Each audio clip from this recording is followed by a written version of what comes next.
Penguins with a big win tonight over Boston, a team that had not lost in regulation in 19 games. They beat them 4-2, and Matt Murray once again was outstanding. I thought he was even better last night in a losing effort, but the point is he's playing well. He's playing every night. Jeff Hathhorn, should Mike Sullivan play him every game the rest of the way? Yes. Yeah, barring injury, obviously. Yeah, I would play him from here on out. Maybe there's a game if you get yourself comfortable in the standings where you know you're into the postseason. Maybe towards the end of the season you give him a little bit of a break. But the way he's playing right now, there's no way I would take him out of the net. Yeah, I would disagree with that because of his durability issues. If you're in a September stretch run and you've got a fragile pitcher, you don't ask them to go 8 innings or 130 pitches every game. How about if they need points? Do they? I'm just saying. How about if they do? Yes. I don't think it's dire right now, Jeff. And if you do think so, then you're pretty much telling your team that your backup goaltender can't win. That's not true. Well, what do you mean? That's because you're basically saying the guy who's number one is going to play because we need the points. Has nothing to do with you, Casey DeSmith. It has everything to do with Matt Murray. I think it has a lot to do with Casey DeSmith because the only way you're going to do anything in the playoffs is if Matt Murray plays like he has over the past couple of weeks, especially these last 2 games back-to-back. You need somebody in the playoffs to steal you a win, and Matt Murray over the past 2 games has proven he's been able to make the big saves to be able to do that. So I think you have to get that guy's confidence as high as can be because that's your only hope coming here in April. I know that's true, Mark, but you don't want to wear him down either.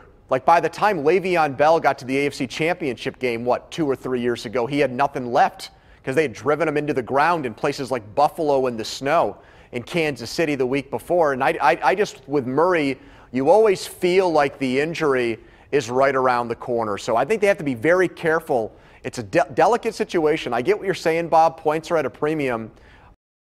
I want to get to April 10th or whatever it is, and I've got Casey DeSmith and Tristan Jarry because Matt Murray's got another groin injury. Well, remember, his numbers aren't high, and part of that is because of injury. I get that. But, man, I agree with Bob. You're at that point where you need wins. You're not that far clear of being out of the postseason. He gives you your best chance, I think, by far, between the 2 goaltenders right now of a win. Yeah, if they lose, for example, to Washington, all of a sudden any chance of first is gone, which might be the case anyway. But are those teams not playing their backup goaltenders? Well, Holtby's playing almost every single game, I think, for Washington. How about the Islanders? 7 in a row. Did they pick Grice or Leonard? But they're both playing well, and they've rotated them all year. I don't think they have a distinct number one. Well, obviously, Casey DeSmith had to be playing well. If he wasn't, they wouldn't have given him a contract extension this year. Man, but he's the backup. Can't you have the best of both worlds here and, just use your head a little bit? And if there's our back-to-back games like today, you may be a little bit careful with that. But if there's 2 or 3 days rest between games, just play him. What about the trade real quick? Everyone thought Brassard last year was going to be the reason the Penguins won. He's not here, and the trade they brought into with Jared McCann and Nick Bukestad.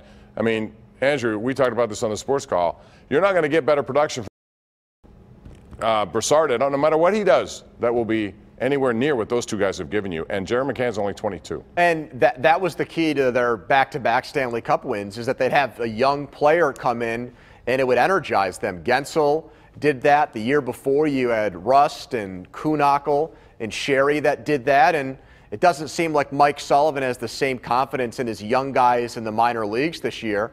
And I think McCann has given them a shot in the arm. He's breathing life into this team. Yeah, I think those 2 have played well. And you know what? Even the small move of Goodbranson, I think he's played some good hockey here. And one of the players told me this week, said they feel more confident with him on the ice. There's a different level of they're not going to mess with us because Goodbranson's out there. And if he can bring that until you get Letang and Mata back, I think that's another nice little move that he made as well. It's nice for us all to talk about these lower level guys, but the bottom line is if Kessel, Malkin, and Murray don't play a number 1 hockey, he's not going to go far as well. So, I mean, the ancillary pieces are nice, and I do consider those guys ancillary pieces. You better get your stars up to speed if you want to have any shot here as well. Well, Kessel and Malkin need to do that. Crosby and Gensel are playing like nobody's business. Maybe the best 1-2 punch you're going to find in the Eastern Conference next to anything Tampa Bay has. When we come back, where will Le'Veon Bell end up? A little prediction time.